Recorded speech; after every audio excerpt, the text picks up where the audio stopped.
Enrolling in the Academy is really simple. You'll just go to our website, wblinc.org/academy. And when you get here, you'll see our main page and you can click enroll and it'll take you to this form where you're just gonna fill this out. It'll take you about 5 minutes. Once you submit this, you're enrolled in the Academy and you'll receive an email from me so you can pick the classes you'd like to take and join our Academy family. So we're an after-school program rooted in hip hop. So we have a bunch of classes that you may find interesting.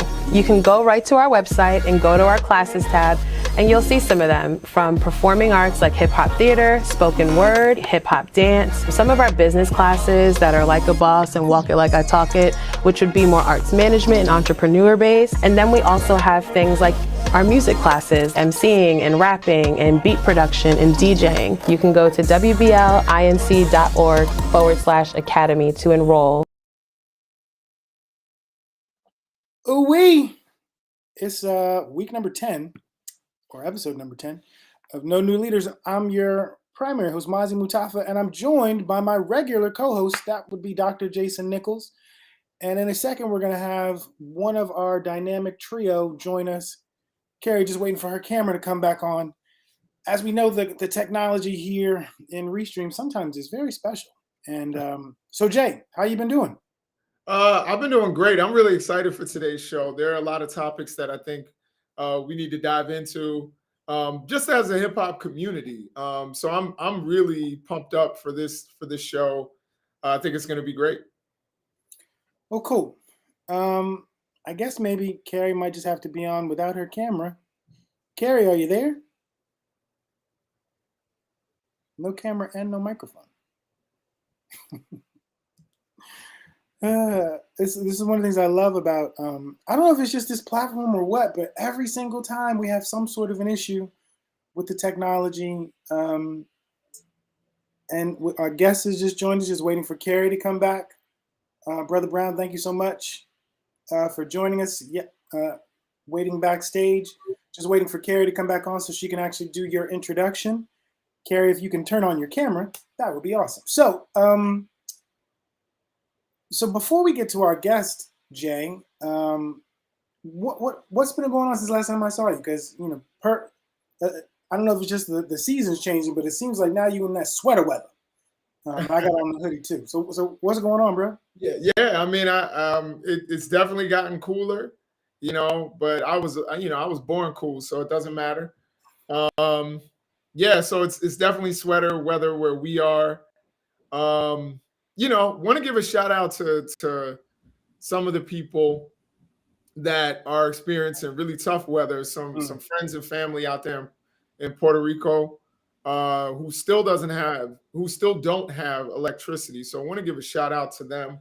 Keep them in your thoughts and your prayers, and maybe in your pocketbooks if you can, spare a couple dimes to donate to organizations that help people who have been affected by storms. So I definitely want to just put that in there real quick. And again, us as a hip hop community, I know there's been a lot of debate, but whether you like it or not, Puerto Ricans were a part of the community from, if not day 1.5, I would say day one. So definitely they're a part of us. Hey, Carrie, so your camera's still not on, but is your microphone working?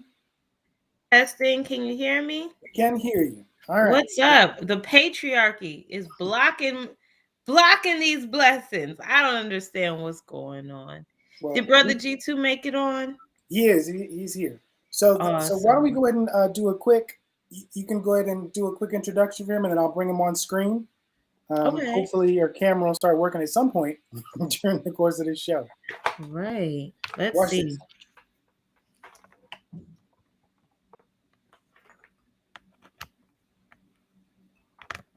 Floor is yours, Carrie. Oh, hey. All right. Thanks, everybody.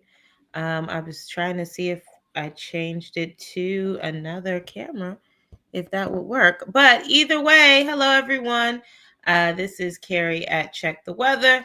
Maybe we'll just give y'all ASMR vibes or something. Here's some crinkly paper since y'all can't see me.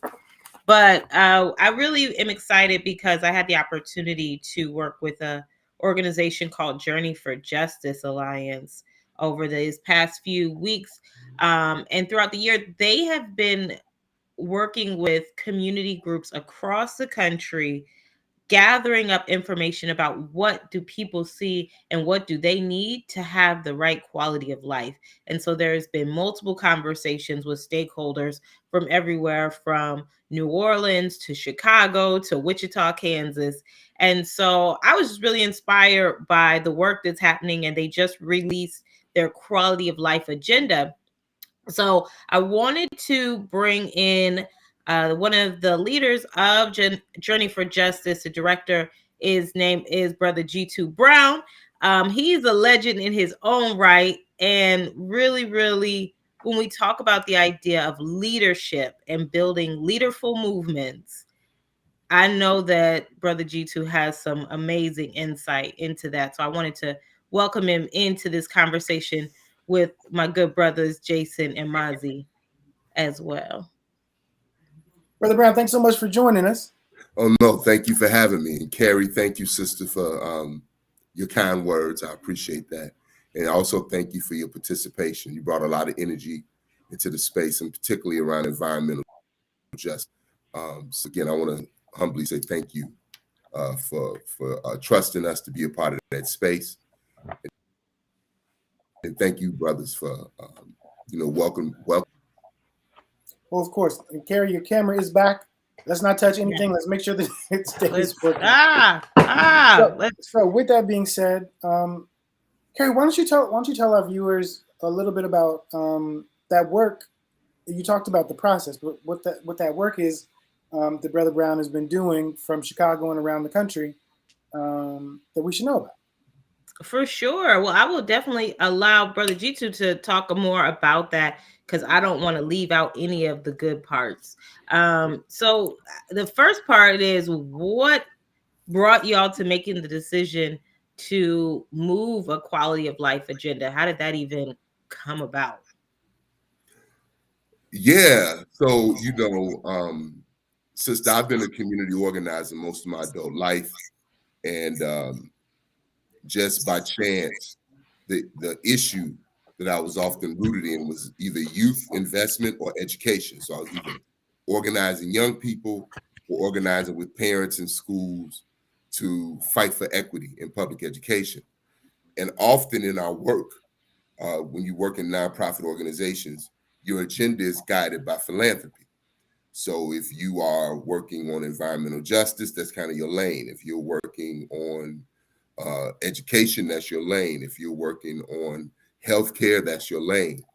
But we don't live single issue lives, as the late great Audre Lorde taught us. That we very clear that racism is an infection that has poisoned every quality of life institution that white America takes for granted.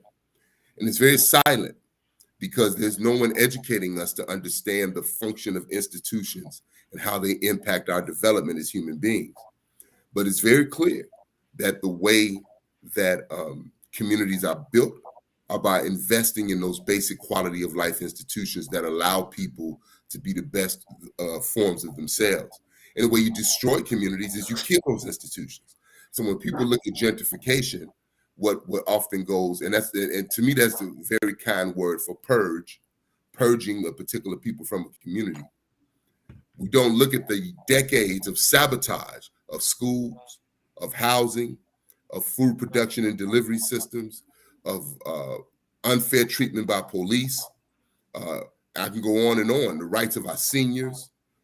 And so we have a saying that the foundation of any nation are the institutions that lay the structure for people's development. So one of the things that as we met with Journey for Justice, we've won some victories around education justice. We pushed and got the first ever presidential forum on education, where Biden, Bernie Sanders, Elizabeth Warren, and every major presidential candidate actually, for the first time, had to come before Black and brown parents and youth in Pittsburgh, Pennsylvania, and we impacted Biden's education agenda. We doubled the money for Title I schools. We doubled the funding for community schools. We actually forced regulations on the charter industry. But that is still a singular issue.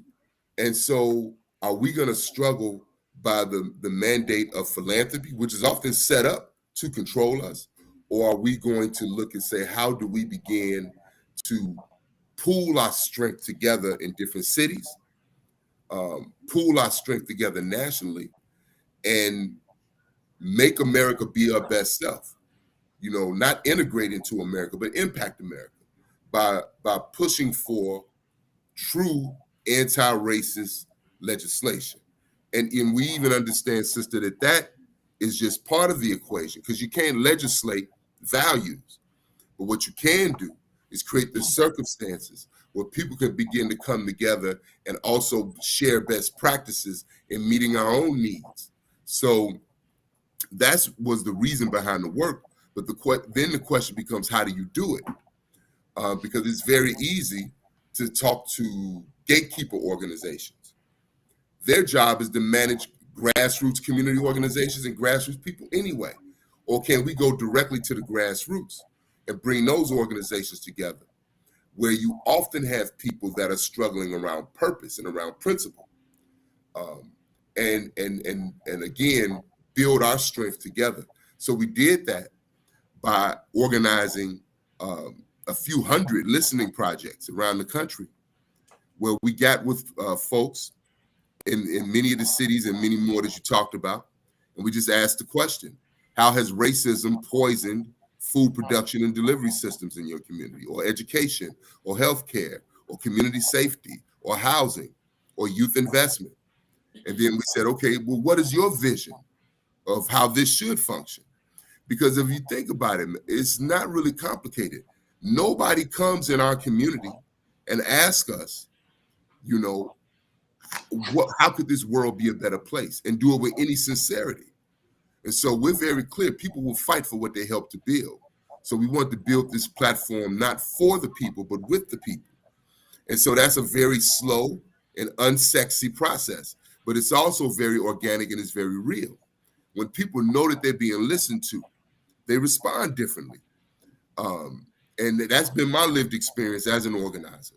And so that is why we organized the listening sessions. We did town hall meetings in person and virtually. And then we went to grassroots organizations that have members, and we said, what's your platform? You know, Journey for Justice Alliance is not a leader in environmental justice. So lead us. And what we found is, even though we've never talked to each other, there's sort of a common belief system that's fueling all of these demands. And the one thing that's the common link is the desire for self-determination, or what we call kujichagulia, right? The right to define, name, and speak for ourselves instead of being defined, named, and spoken for by others. I love that. And it was beautiful to be there in such an intergenerational space. Now, when you all had the event in Baltimore, this was over the summer. One of the things I really loved about it was that in that space, as we were building out, I facilitated one of the working groups. It was so amazing because there was opportunities for everyone to take leadership, you know, for the youth to take leadership, for the elders to take leadership, even for the babies. I had my son there, and you know, he could feel leaderful in those spaces. Yes. What tips do you give to organizers to create leaderful spaces and to help people step up and step back? I appreciate that. Sister, that's an excellent question. And what I will offer is this. Leadership has nothing to do with gender. The titles we get from ascension in this system. Leadership has everything to do with spirit. And there's wisdom in everybody. A young person that has to walk a particular way in order to be safe going to school has wisdom around community safety. A mother who has raised 6 children in a hostile environment has wisdom. You know, that mother that hustles and has a candy store in front of our house, but she's at the school every day and she's the mother of the school. Oh, there are lessons to learn from her. And I think that too often we look at what we get from this system as part of our badges of relevance, as opposed to understanding that the trinkets are given in order to keep the status quo what it is. So for me, it's really simple. I live my life as a student. Despite this gray beard, I'm 56 years old, but I have elders and I was taught by men and women from the Black Power movement, and I learned a lot about the successes, the establishment of great institutions like the Council of Independent Black Institutions. A lot of folks don't know that at the end of the Black Power movement, there were independent Black schools all over the United States, and there was this effort to institutionalize African-centered learning. But then there are also lessons to learn from mistakes. And some of the mistakes in the movement was sexism. Some of the mistakes in the movement was ageism, right? Where folks, particularly in the civil rights movement, where folks got positions and they held those positions with all of their might at the detriment of their communities. So I think being a student, that means that you seek to learn whoever you engage with. So when I deal with folks in our communities, I always lead with questions. We built the Journey for Justice Alliance as a national grassroots organization of community organizations. And the way that we were able to win the people is that when we went into people's cities, I went in as a student. When I went to Camden, New Jersey, what do I have to teach them? I got a lot to learn. And so I asked them questions. What are the politics? You know, who are the people that are organized to hold the Black community back? And they taught me those lessons. Well, how do you build leaders? I remember going to one group called Camden Parents Union, and they also have an African drum and dance company. And they had this little rundown storefront. I mean, like the steps were shaking when you were walking up the steps.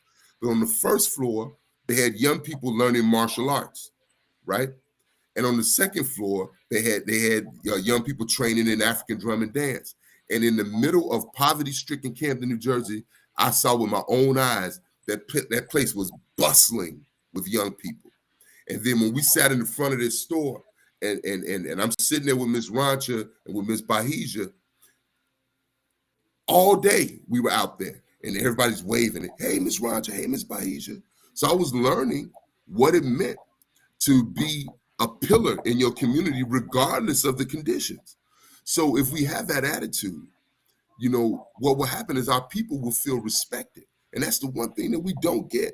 We're always trying to, you know, a person taught me this lesson. I was dealing with some politics in Chicago. And the sister taught me this lesson. She said, you know, if you don't respect me, I validate your disrespect by asking for your respect. And I was like, damn, that's deep. I'm like, but you're right. You're right. If somebody looks at you a certain way, that's not your issue. That's their issue, right? If a person looks at me and because they got letters after their name and I'm a brother with some college, and so they figure I don't have anything to offer, is that my issue? But what we often do is we own it. We figure we got to prove ourselves. We got to prove ourselves. No, you build what you have to build, and you build what you have to build with those that want to see through free eyes. And so, to me, sister, you know, really being a student, leading with questions, recognizing that everybody has something to offer, and providing helpful support for people's leadership. So you saw those young people facilitating those workshops. Some of those young people I've known since they were like 8 or 9 years old. So we earned their trust over time. One group of young people in Camden, New Jersey, I'm using Camden as another example. They had a Black music teacher.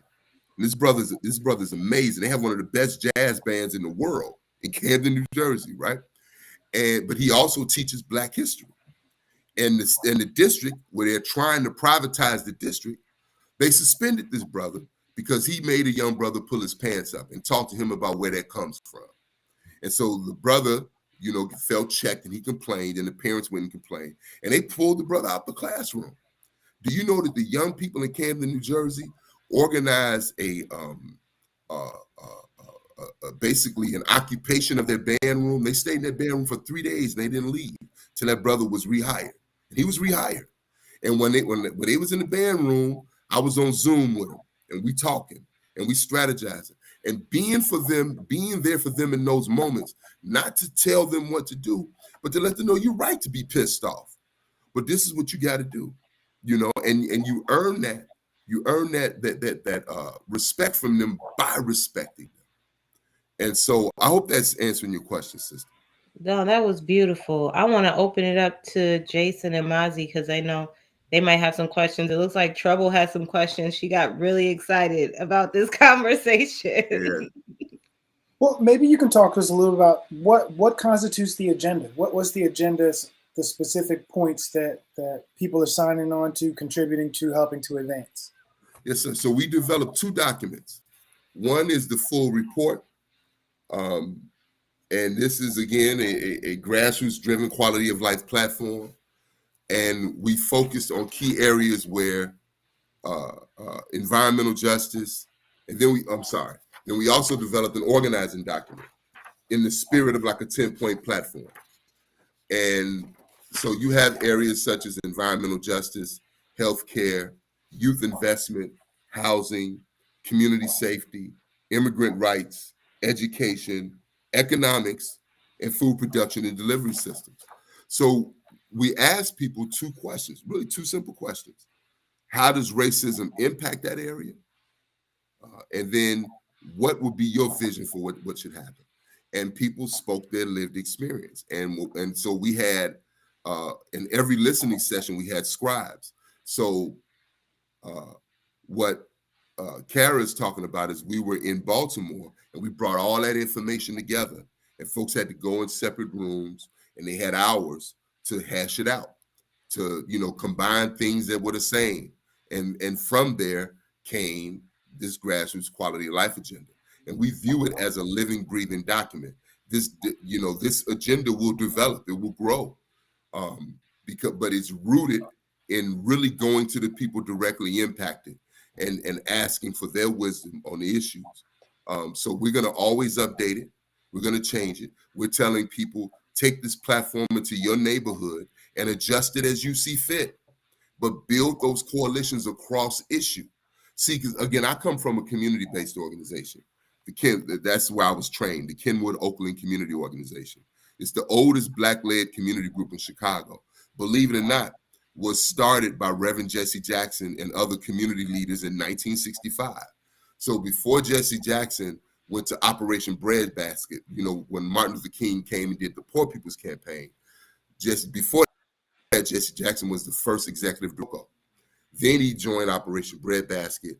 Then he became, Operation Push, which then became Rainbow Push Coalition. So in that community organization, the things that those that are closest to the pain must be closest to the, and when I say closest to the power, I don't mean nudging up to decision makers. We must be the power. We must be the people that make decisions. And so what we have to do is begin to come together across issue, because if it's my one community organization, what about the folks that are organizing for rent control over here? What about the folks that are organizing for health equity over here? If we come together, then now elected officials have to deal with you out of fear, as opposed to dealing with you when they thinking they're doing you some favor, like some twisted form of benevolence. The way that we hold them accountable, we build our power. And it's not about individuals in leadership. That's one of the lessons we learned. If there's nothing we learned from the civil rights and Black Power movement, is that charismatic leadership is a recipe for either corruption or assassination, right? And also for a lack of development of your constituency. We have to build a conscious constituency. We have to create, so by having these conversations and then by going back to those cities, we're actually politicizing our people and building their capacity. And imagine this. Brother, I know I'm taking your question somewhere else, but just bear with me real quick. Imagine, okay, during the pandemic, I was part of a group called Chicago Health Equity Coalition, because when in the middle of COVID, when Black people, who are now only 31% of Chicago, but we were 71% of the deaths, this $13 billion healthcare conglomerate called Trinity Health Systems announces that they're going to close Mercy Hospital, which is the best hospital in the Black community in the city of Chicago. I was born in Mercy. All my little brothers and sisters were born in Mercy. Has one of the best OBGYN programs in the country. And we found out that this group, Trinity Health Systems, purchased Mercy 10 years ago with $160 million in profits. And they basically just ran through the money. It was a money dump. And so, of course, they framed it like it's too hard to run safety net hospitals.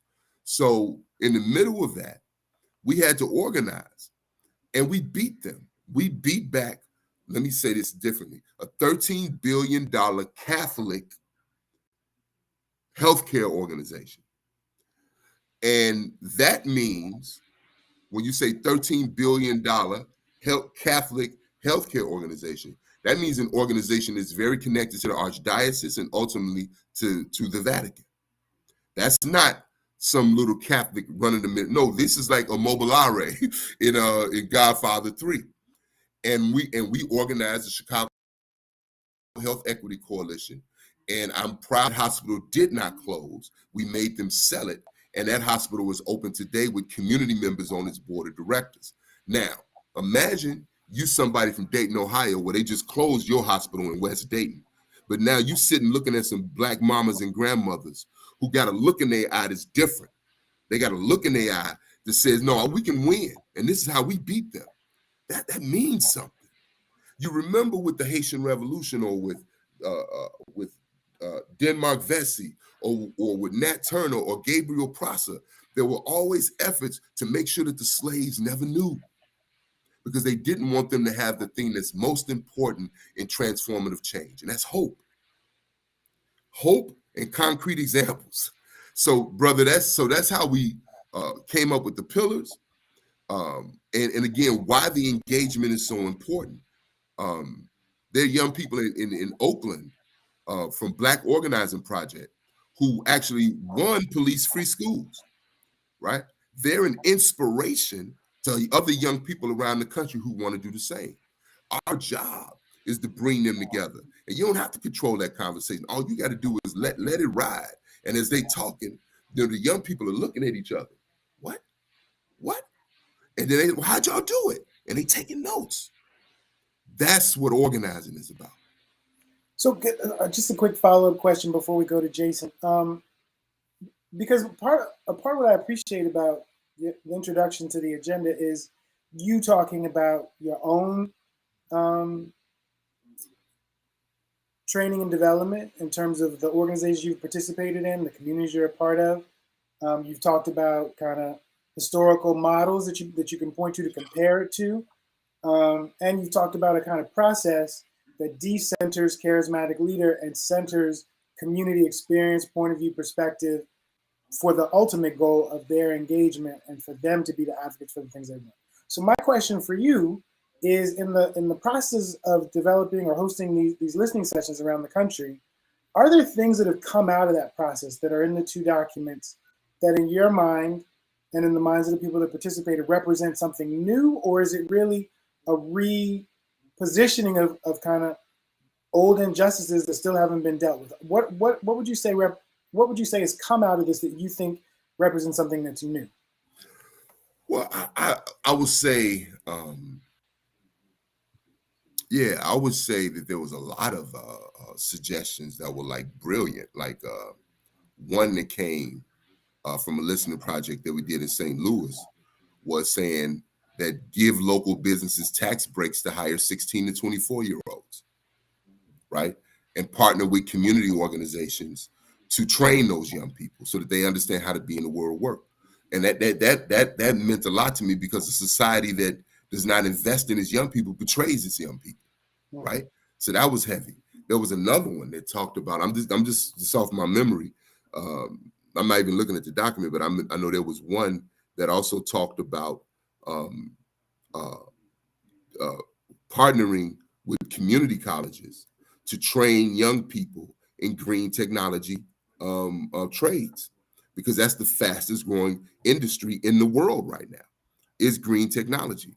And like there's a group in Chicago called there's a union called the Illinois Brotherhood of Electrical Workers, and they're saying now that young people that are coming out of, that are going into the green technology trade, that means helping to make buildings LEED certified,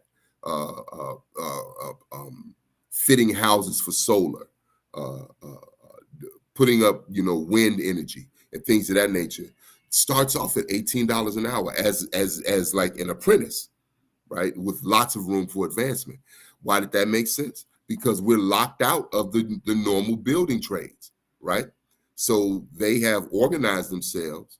And if we know the history of them, we know that Black people were longshoremen. Black people were electricians and carpenters.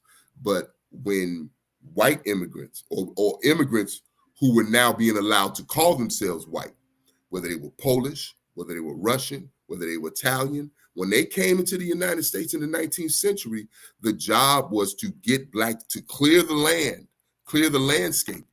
So then Black people were often forced, in many cases killed, intimidated, to leave those professions. And so they organized the trade unions to make sure that this was for their people. So a kid that's Italian, that doesn't want to go to college, can become, now this is not a trade, but become a fireman or become a police officer. Or a Polish cat can go to become an electrician, or a laborer. And they got that on lock.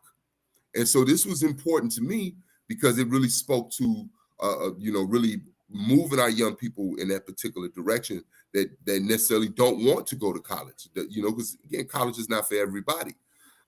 There were a lot, man. There was around education. One of the things that we pushed was one, ending school privatization, and that means closing schools and expanding the charter industry, and I'll explain that in a second.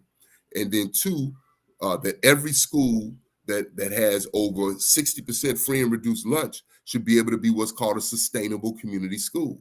Community schools work. They are to me, the most solid model that is evidence driven. Higher attendance rates, higher graduation rates, deeper community involvement. So our point was, instead of having top-down decisions, we need community school institutions. So it's been a lot of stuff like that, man, that I think flow through this document. And again, it's really a result of sitting down with people and doing something that nobody does. Going to Ms. Jones and saying, Ms. Jones, what would this world look like? What could this world look like in economics if you can have a say so? We had another one. I just thought of one that popped up in my head. We were meeting with parents in Newark, and somebody came up with the recommendation that for Black, because one of the things you learn as you travel around the country is that some of the things that happened in your community kind of happened everywhere. So again, I'm 56, and I grew up on the south side of Chicago in the hood, but I remember as a child, most of the businesses were owned by people that looked like me. The gas station in my neighborhood, the Clark gas station, was owned by a Black man. I can't remember, I'd be coming home from baseball practice, and my father be sitting up there with the owner, and they'd be drinking a beer, and father wave at me, take your butt home, and I go home. But I saw myself in leadership all throughout the community. And so one of the recommendations, but when you talk to people around the country, I was in Buffalo, and the brother was giving me a tour of Buffalo, New York, and it was taking me to what used to be like the Black Mecca in Buffalo. And they was telling me the same thing. In the 1980s, it changed. Now, we don't have proof. There's no document that says the disempowering of Black communities, but we know what we saw and what we experienced. And so this recommendation was saying that Black children should be able to take economics and entrepreneurship, 4th grade through 12th grade. And that made a lot of sense to me. And then it even talked about offering micro grants to elementary schools. And then when you become in high school, the city, the municipality providing business grants, not loans, business grants to young people that flow through that process. And that made a lot of sense to me. You know, if you, and there'll be some people, and I don't want to be too long-winded, I apologize. There'll be some people who will say, brother, you looking for a handout. And I think that's ridiculous because we all pay taxes. So no matter how black you are or independent you are, if you get a check, they take in your money every paycheck. So whether you pay taxes in your paycheck, whether you pay a mortgage or you buy a damn bag of potato chips, you're making an investment in this society. And the question we should ask is, what's the return on our investment? Because if we're going to say that we're not going to pressure the system to give us equitable returns, then what we basically saying is you the pimp and all hats off to you. And so I don't subscribe to that. I do believe in independent schools. I was trained in that. I was trained at the Shule ya Watoto, which means School for Children in Kiswahili. I started a program called Taifa Black Awareness Group with my brother Jalita Bennett. We ran that for 12 years. Independent program, not connected with anything. We got to have that, and we have to make sure that this system is providing what we need. So one of the things that you said, and thank you so much for all the work that you do, but one of the things that you were saying is that you want to pressure elected officials. What is the agenda say about endorsing elected officials? And have you ever thought about people coming from the organization and running for elected office? Yeah, no, we don't talk about endorsements in this document because Journey for Justice Alliance is a 501c3 organization. So we cannot endorse any candidates. But I will say this, aside from Journey for Justice Alliance, what we found, and I've been a part of this, we started a political organization in Chicago called People United for Action. And we were a major part of getting two very progressive from our ranks elected officials on city council, Byron Sixto Lopez and Alderwoman Jeanette Taylor. So I definitely believe what you're starting to see is a more focused area in Black and brown communities around the country in building these independent political organizations. In Pittsburgh, there's a group called 412 Pittsburgh that Biden needs to go to their organization and just kiss the ring, because he would not be president if it was not for this group. And they won Pennsylvania for him. And they just organized and they got the first Black mayor of Pittsburgh. And they have a platform that they're holding them to. So I think for 501c3 organizations, we can't touch that. But what you can always do, you have the space to build independent political organizations. And people have the right to say, well, I want to pull my political energy over here. So, yes, sir. Along those same lines, Carrie, did you want to jump back in with a question? So along those lines, so this is a show we created for two reasons. One, because I don't subscribe to the idea that there are new leaders. That's why it's called kNOw, capital N-O, new leaders. But there are plenty of people who call themselves leaders and believe that they are, or have people that follow them.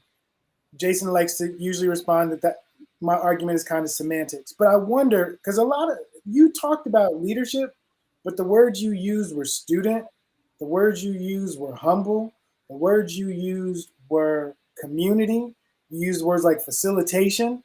And so all the things that I heard you describe, even talking about the entrepreneurship piece, like owner, I don't necessarily think about those things as leadership, but how is it that in communities that you visit, people who occupy those roles, have those kind of positions, how do they exercise leadership within their communities?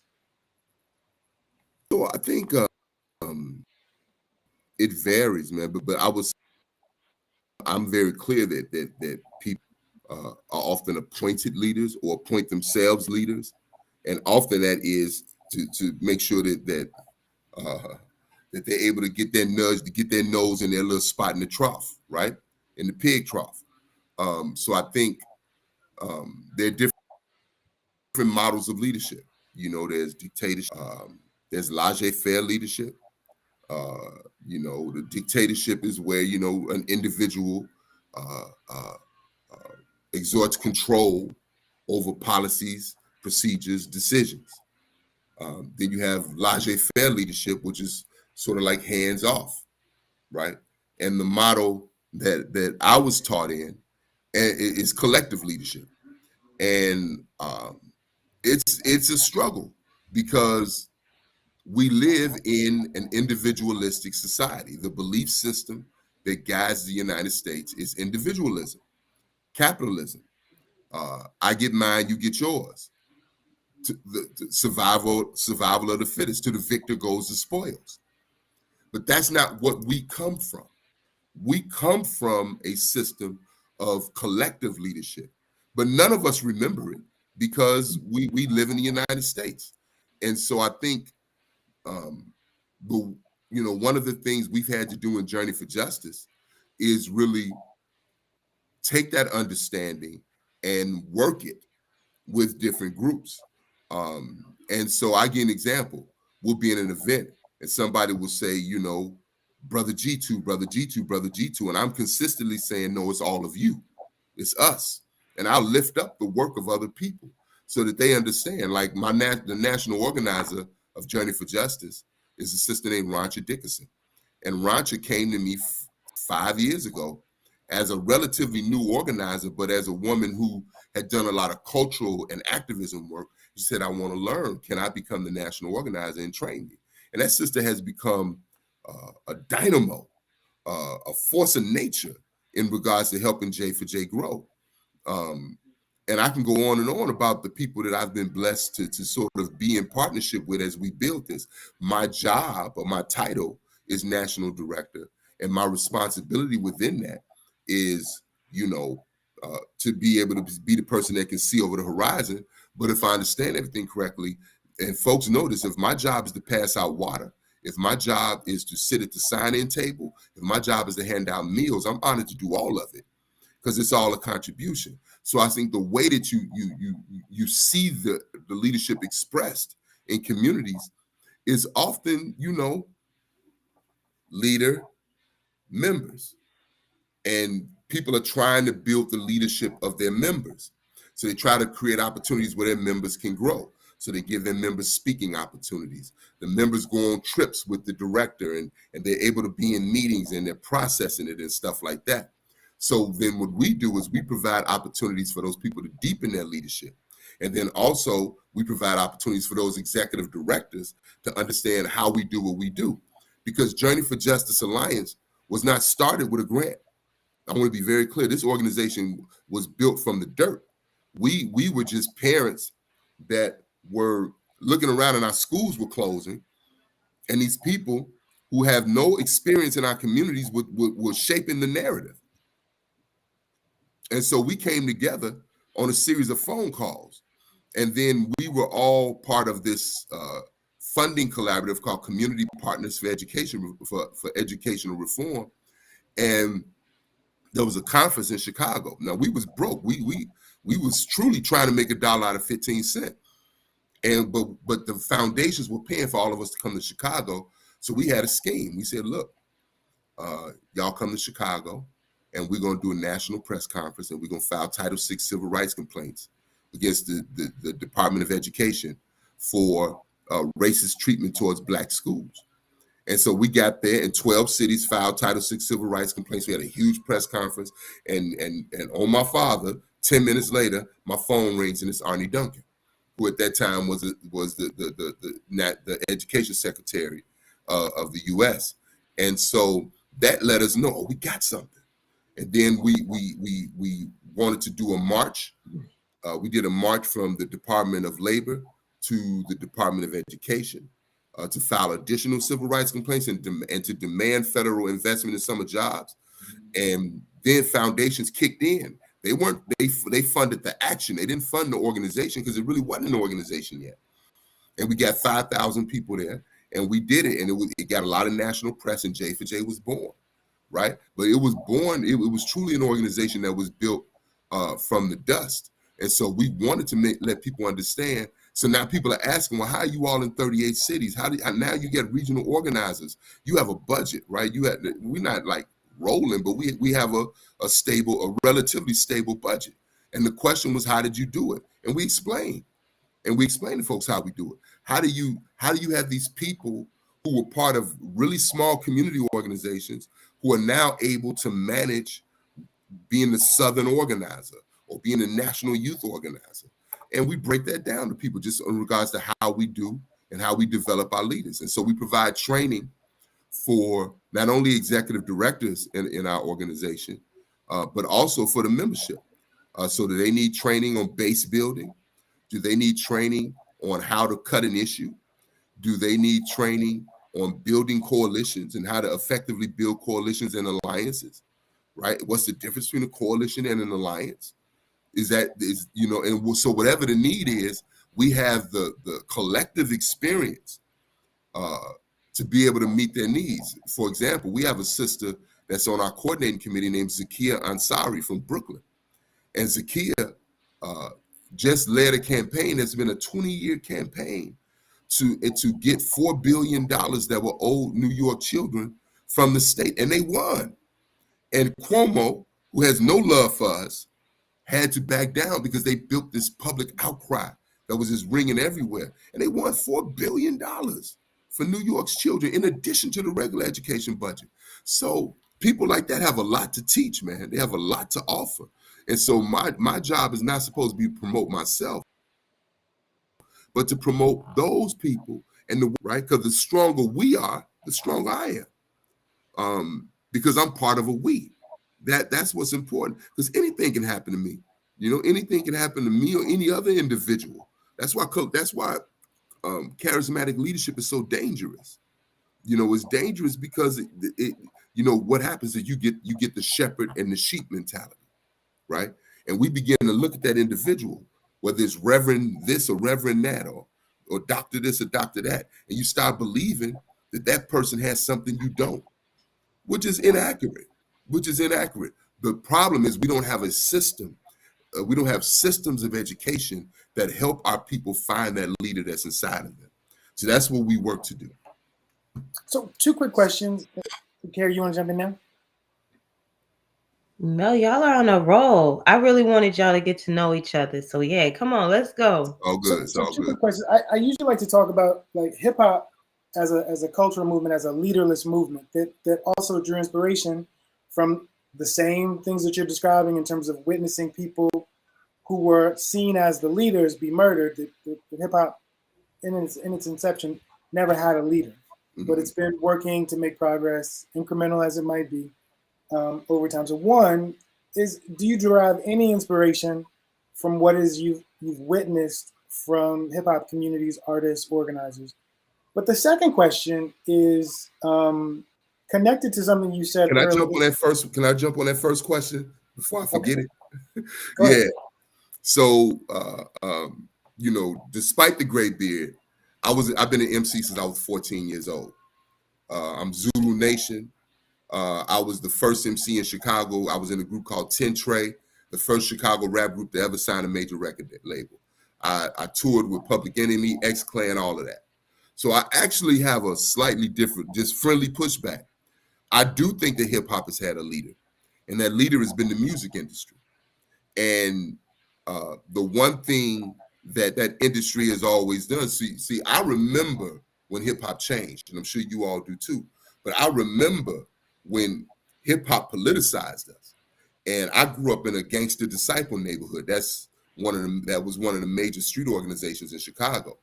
And because I was a football player, I didn't, I got a pass. I didn't have the game, babe. But most of my friends were GDs. And I'm a card player. So we'd be playing card in the basement, drinking our beer and all this. And we all be singing KRS-One, Why Is That? Genesis chapter 11, verse 10 explains the genealogy of Shem. Shem was a black man in Africa. If you repeat this back, they can't laugh at you. We was all singing that. We were all singing, I got a letter from the government the other day. I opened and read it. It said they were suckers. We was all on that, right? Now, we were also on Ice-T, Let's Get Butt Naked. But by the same token, hip hop was politicizing us. And this industry saw that. And this may sound conspiratorial, but I'm going to ask people just to put it together. And so, right around the time that the crime bill was signed, conscious hip hop was destroyed. Conscious artists began to lose record deals. X-Clan got dropped off of 4th and Broadway after their Exodus album. They had sold 497,000 copies. Poor Righteous Teachers got dropped. The God Squad got dropped. I can name the groups. And so you began my group. We got 4 mics in the Source, and we had a #1 record on the West Coast called Ain't Nothing Like a Sister. And the label, there was all this excitement about us. Then all of a sudden, they wouldn't even pay for our tickets to go to Las Vegas for Ain't Nothing Like a Sister Day. So here I am, the first Chicago rap artist on BET, on Rap City. I don't know if y'all remember. I'm Prince DeJour was the host. I remember with the Butters, the brother with the Butters, and he came, he come to Chicago. He came to my house, and my little sisters. I'm the oldest of 4, so my little sisters. I said, man, come in here, man. My little sisters, they love you. He didn't want to come in, man. Come on. So we go in my house, and he comes in, and my little sister scream and go run back in the room. So I've been involved in hip hop most of my adult life, and hip hop politicized me. Hip hop was the reason that I went to buy my first Black history book, which was The Destruction of Black Civilization by Chancellor Williams, because KRS One was talking about you must learn. You feel me? And so I do think hip hop has had hip hop has the power. I mean, you think about it, man. It's the only art form. I mean, I think hip hop as a cultural phenomenon is the only art form that transcends race, geography, economics. When I was blessed to go to South Africa in 2001 for the World Conference Against Racism, we were organizing youth voices, and we had a youth tent. We're in Durban, South Africa, and I'm meeting MCs. I'm meeting Black people from Denmark, which tripped me out. I'm meeting the Aboriginals, the untouchables from India. I'm interviewing them. I'm talking to them, but I'm also meeting MCs from Senegal, MCs from Paraguay, from Uruguay, from Chile. I mean, and we vibing. Even if we don't understand each other, we in a cipher, right? And the cipher is all about energy. And so I think hip hop has an amazing potential to do that, and it was doing it. But the mistake that we all made was real simple, that we never thought to own our art. So even in Chicago, when my group was gaining, getting some momentum, it was about getting signed. We wanted our shack on the plantation. And that was, and I'm saying this is a fundamental flaw of everybody from Nas to Public Enemy to MC Lyte to all of us that were involved in hip hop. It was about signing on to a major label because we didn't have the faith that we can do it ourselves. We didn't have the faith. We didn't see that, we didn't dream about a pathway where we can do it ourselves and still monetize it, right? Because the quick way was the road that was already paved. But that road is littered with landmines, right? And it's designed to blow you up eventually. And so to me, brother, that's, for me, hip hop to this day has amazing potential because there's nothing more powerful. And I'm just talking about the MC inside of it. There's nothing more powerful than somebody that could ride a beat. Like Brother J from X-Clan, people didn't know half the stuff that Brother J was talking about. But because Brother J was cold with it, because he could ride a beat, and he had that voice, African. Very African, you know what I mean? And he go into it. Oh, people was all on Brother J because he was dope. He was dope. And so I think, to me, the question is the same thing in this platform. It's no different. The right to self-determination. We keep trying to eat at somebody else's table, and so whether you want to talk about Jackie Wilson, whether you want to talk about Billie Holiday, if you really know Billie Holiday's history, you understand how they tormented that sister. They tormented that sister because she felt empathy for black men and women that were being hung, and children that were being hung by bloodthirsty mobs. And she made a conscious decision that I'm going to sing this song. That sister died handcuffed to a hospital bed. You know, they hunted that sister and tormented that sister. Jackie Wilson, Mr. Excitement, one of the greatest entertainers that ever lived, died penniless. Penniless. You know, Biz Markie, one of the greatest entertainers that we had in hip hop, you know, was struggling at the end of his life. So I think we just really have to, you know, for us, we have to start thinking. This may sound crazy, but I was honored to be chosen as an Atlantic Fellow for Racial Equity by the Atlantic Institute in 2019. And so I've been part of this learning exchange with 10 change leaders from South Africa and the United States. And so we're in Johannesburg. And the sister that's facilitating our conversation, and she didn't mean no harm, but she kept calling us the Americans, the Americans, the Americans. And finally, I raised my hand. I said, sister, respectfully, can you stop calling me that? I can't speak for nobody else here, but I'm not an American. If I was an American, then I would be a radio DJ. That's what I wanted to be. If I was an American, I wouldn't have to be an organizer. I wouldn't have to be sitting up here talking about Journey for Justice. If I was an American, right, I wouldn't have the lived experience of police putting a gun in my mouth when I was 10 years old. And being able to relate to what's happening to young people today. I wouldn't live in a food desert where the liquor store is the grocery store, right? I wouldn't go to schools where there's no technology and young people have metal detectors, but they don't have world language, right? I said, so the fact of the matter is, sister, that we, you know, I am an African in America. And before we say we Americans, then we got to have we of justice. We have to create a culture of justice, and we ain't nowhere near that. We're nowhere near that. So a lot of the work we're doing is I want to say plant seed. I want to say plant and cultivate the seeds, right? Build the infrastructure by which those that come after us can take the work and take it to another level. But it's critical that we leave the next generation something more than just problems. And so, amen. Whew. That's my. So you got me, brother, because I'm a hip hop head, brother. I'm a Black Thought fan. I'm hip hop to the world blow up. So I appreciate the question.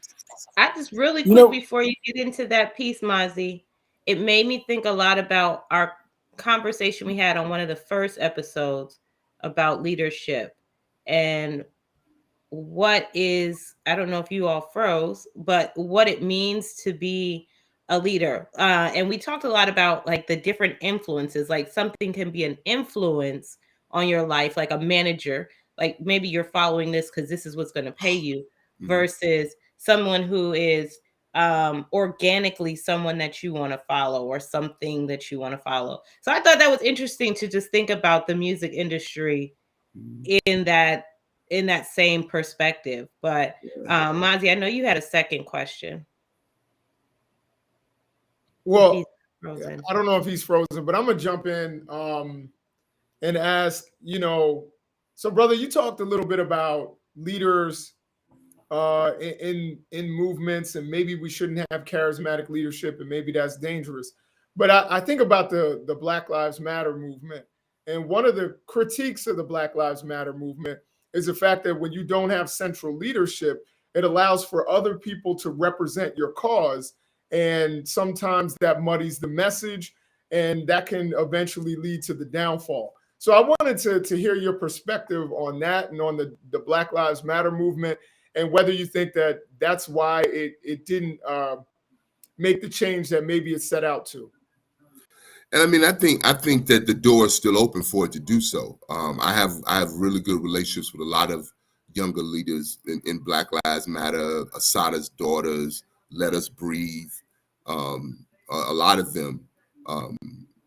So let's preface my answer with this.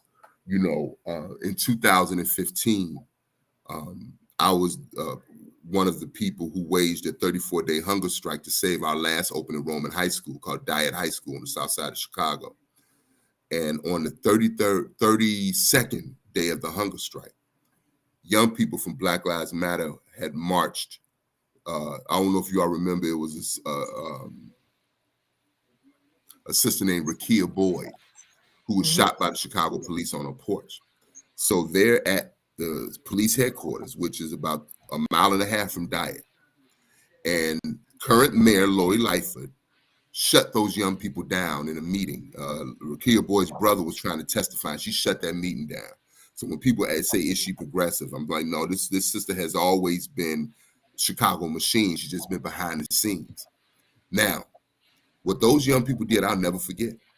They marched from, if you all want to see the video, just Google a video called Rakia to Dyett. And those young people marched to where we were at Dyett High School, and we were outside. And I was actually at our staging place, Sleep. And one of the hunger strikers called me in tears, said, the young people are marching here. I jumped in my car, went over there, and it was hundreds of young people who took over the street, and they were putting their arms around us. So I've always had love for them. And that was like, for me, that was a powerful moment. So let me say this. I think the weakness or the struggle of the Black Lives Matter movement is not that they don't have an identified leader. I think the struggle is that they have been wired to respond to crisis. And so when something bad happens, they can mobilize, they can make demands, but how to campaign build, how to institution build, they are not being taught that. And that's not something that you can just make up. That there's something to learn from that. And there are lessons to learn to get you there. And I think that that's part of the struggle. Again, it's not. And so if you have folks that are waging campaigns, if you have folks who are calling for community review boards, and they're building a campaign to do it, right? And they're working on that. Then what happens is that the work exposes the perpetrators, right? There's an old saying, Kazi is the blackest of all. Kazi is Kiswahili for work.